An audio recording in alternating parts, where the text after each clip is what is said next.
Tolong izinkan aku untuk menceritakan sebuah kisah yang diceritakan oleh kakek Seitaro namanya.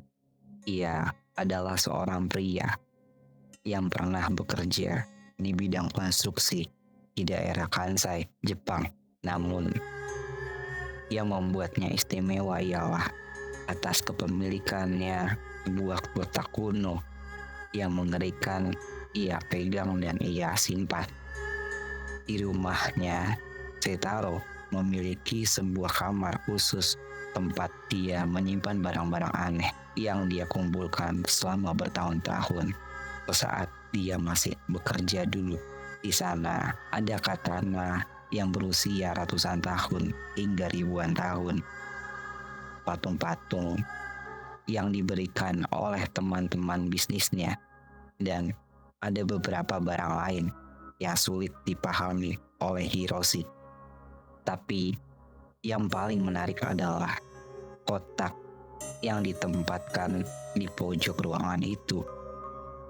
Kotak itu sangat tua, terbuat dari kayu yang terkikis oleh waktu.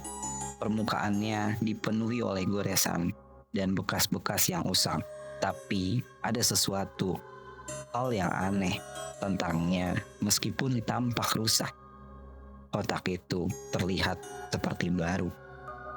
Kotak itu adalah sesuatu hal yang Seitaro tidak pernah ceritakan kepada Hiroshi. Lucunya, dia selalu menghindari topik itu.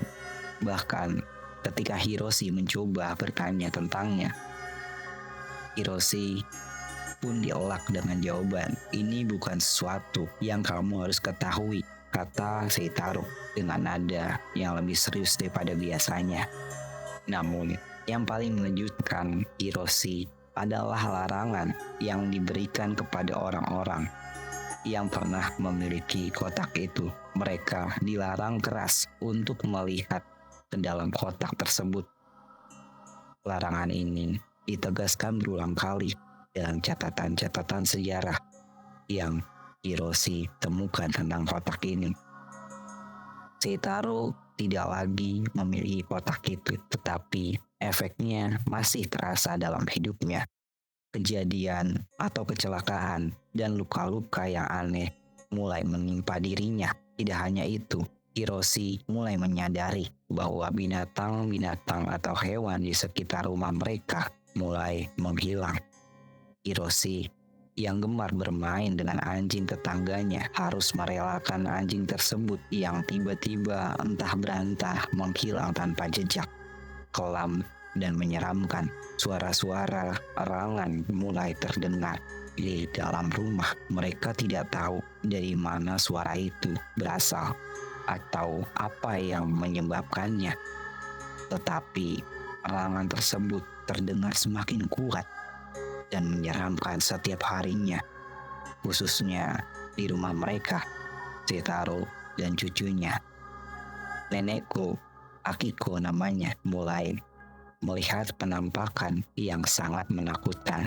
Ia mengklaim bahwa ia melihat seorang wanita muda telanjang di depan rumah mereka, khususnya tepat ada di dalam rumah mereka.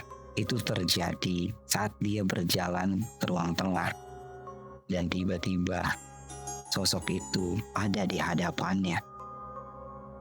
Kemudian Seitaro dan Akiko menemukan api kecil yang menyala di ruang tamu tanpa alasan yang jelas.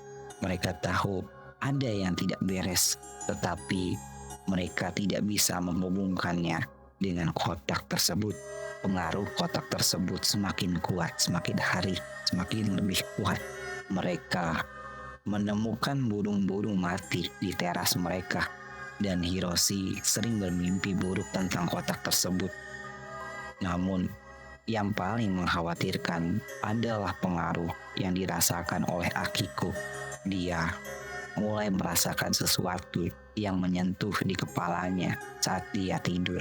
Tetapi ketika ia berbicara kepada Seitaro, Seitaro lalu menjawab dengan jawaban yang sama.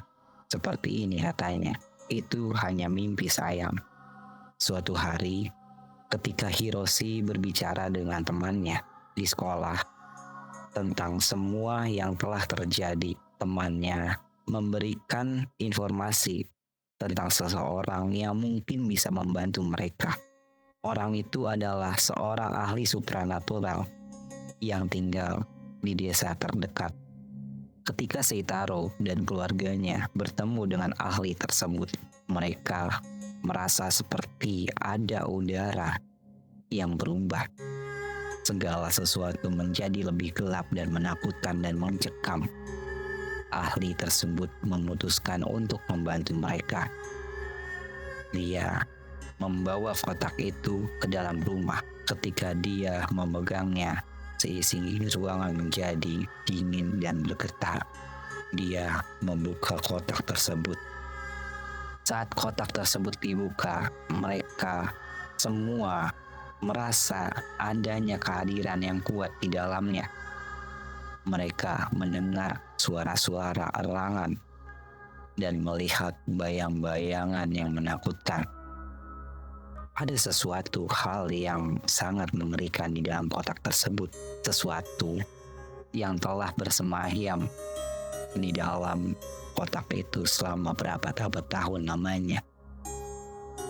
Ahli supranatural itu pun mulai menjelaskan tentang kutukan yang terkandung di dalam kotak tersebut.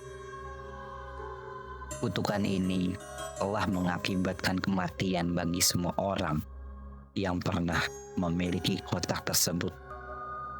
Seitaro dan keluarganya menjadi semakin panik karena mereka menyadari betapa berbahayanya kotak tersebut. Efek kutukan mulai terasa lebih kuat daripada sebelumnya. Mereka mengalami mimpi buruk yang mengerikan dan suasana di rumah mereka semakin gelap. Mereka merasa kotak tersebut mengendalikan setiap aspek di kehidupan mereka. Setiap harinya semua terasa gelap dan suram. Namun seiring berjalannya waktu, Hiroshi mulai menyadari sesuatu yang aneh. Dia mulai melihat penampakan yang sangat aneh dan tidak dapat dijelaskan.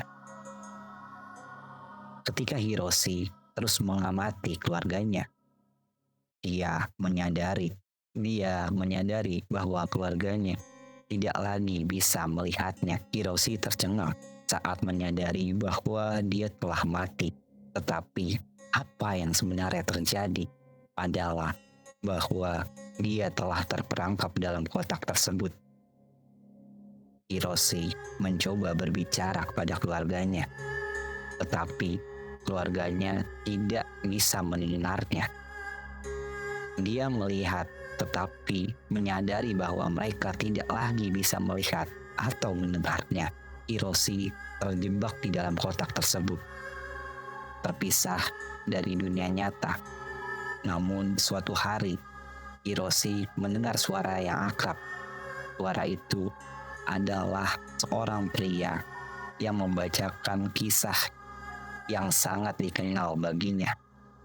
Suara itu adalah suaranya sendiri, membacakan cerita tentang kotak tersebut dan permohonannya untuk menceritakan kisah ini. Hiroshi menyadari bahwa dia telah terjebak dalam siklus tak berujung.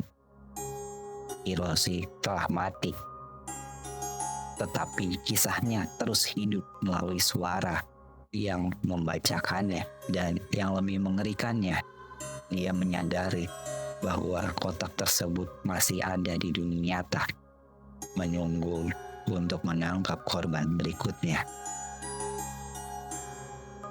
Cerita ini adalah pengingat tentang kekuatan yang mengerikan bisa disembunyikan dalam benda-benda kuno.